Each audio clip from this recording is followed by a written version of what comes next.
Alright, how's it going? First and foremost, I want to thank Paul for giving me the idea for this video. He suggested it in the comments of my last video, so thank you for that.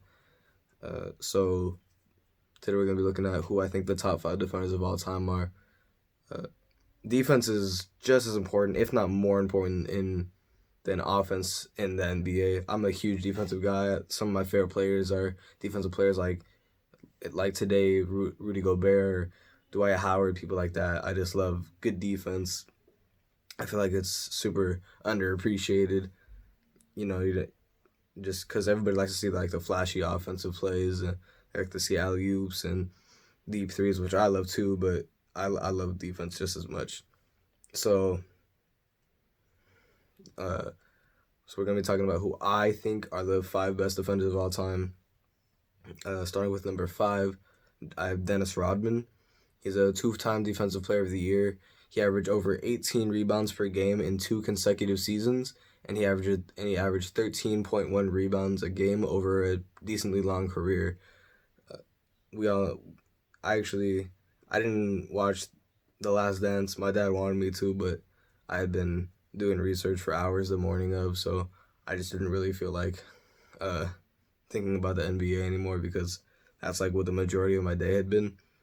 But I did watch a little bit of it, a little bit of the first episode, and uh, they speak truth. They speak the truth when they say that Dennis Rodman's one of the most um, one of the best defenders of all time. He one of the most passionate defenders.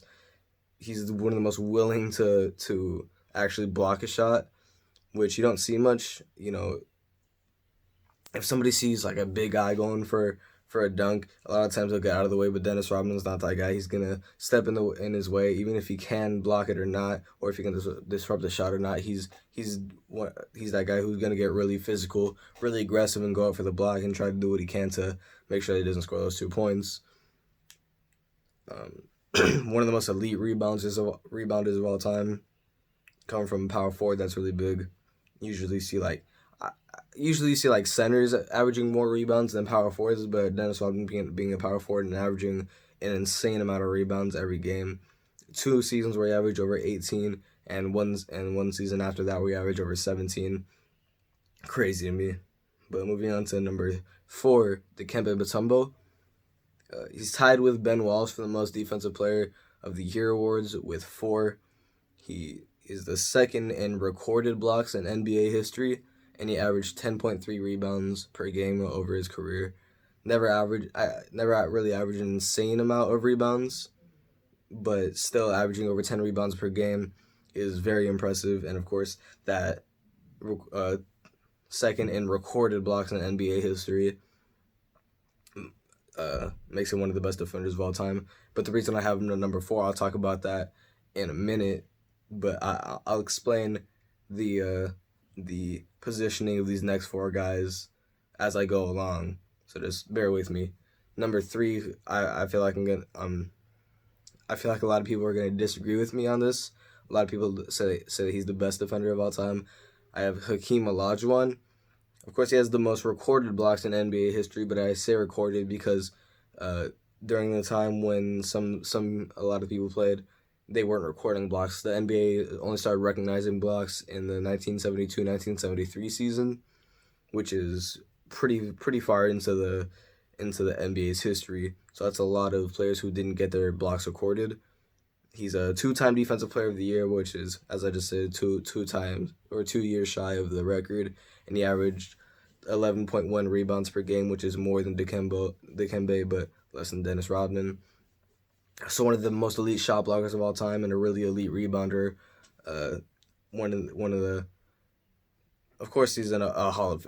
All these guys are Hall of Famers, but Dikembe is one of the most well known on this. I mean, not Dikembe. Hakeem is one of the most well known on this list. The best Rocket of all time, in my opinion. You could say that's Yao Ming or James Harden or whatever, but I think for sure Hakeem's the best Rocket of all time. An elite shot blocker, not like the biggest guy, not the strongest guy, but he can get up there and block pretty much anybody's shot, no matter what position you are. If you're a point guard or shooting guard going up for a layup, he can block it. If you're a small forward going for a going for a posterizing dunk, then he can block it. And if you're a power forward or center going up for a, like a post move in the paint, trying to put up a fadeaway or something like that, he can defend that too. One of the most well-rounded defenders of all time. But the reason I only have him at number 3 is because of these next two guys. At number 2, I have Wilt Chamberlain. He has the most rebounds of all time with 23,924. He has the most rebounds per game at 22.89, and he averaged... Okay, so here's the thing. I stated earlier that the NBA only started recognizing blocks in the 1972-1973 season, which is after Wilt Chamberlain retired. Wilt Chamberlain and Bill Russell both retired, but due to journalists that we had back then, that journalists for renowned newspapers and news channels, they went to the games and they actually recorded the blocks because of Wilt Chamberlain and Bill Russell. Wilt Chamberlain and Bill Russell are literally the pioneers for defense. They are the reason why people started recording blocks outside of the NBA before it was ever recognized as the actual stat. So we can actually see now that Wilt Chamberlain averaged 8.8 blocks per game, which is insane because the most recorded blocks per game is a little bit over 5 blocks per game.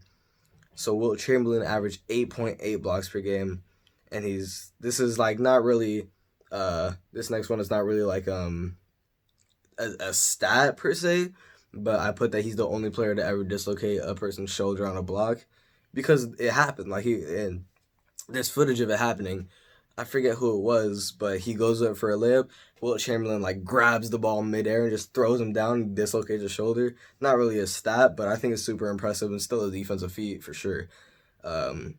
But the reason why I couldn't put Wilt Chamberlain at number 1, you look at all those records and stuff like that, you would think that he's for sure number 1. But I had to put Bill Russell at number 1. He's only second in all-time rebounding behind Wilt Chamberlain. Bill Russell has 21,620. He has the second most rebounds per game, which I actually forgot to record that. But once again, behind Wilt Chamberlain. And he also averaged over 8 blocks per game. I actually couldn't find an exact number, but over 8 blocks per game from the same journalists that were recording Wilt Chamberlain's blocks. And the reason why I had to put him at number 1, I'm not going to lie, it slightly had to do because it was going to look like I was biased toward Wilt Chamberlain. Like I said in the last video, or on 2 videos ago, in my best players of all time video, and last video too, I stated that Wilt Chamberlain's one of my favorite players of all time. But also, it's not even just because of that. It's because of the fact that when matched up against Wilt Chamberlain in their games, Bill Russell actually did outperform Wilt Chamberlain on the defensive end. So career-wise, Wilt Chamberlain technically had the better career, but when pitted up against each other, that's how you really see who's the better player, when they play against each other. Not when they're playing against other people, when they're playing against each other. And as far as playing against each other, Bill Russell did outperform Wilt Chamberlain on the defensive end. I was actually considering putting Michael Jordan on this list too, but I ended up putting these 5 on the list. So, and of course, a lot of people recognize Bill Russell as the greatest defender of all time, which is another reason why I had to put him up here, because it's just so widely accepted. But it's pretty much it for this video. What do you guys think? What would you change about this list? Who do you think is the best defender of all time? Let me know in the comments. That's it. Have a great day and bye.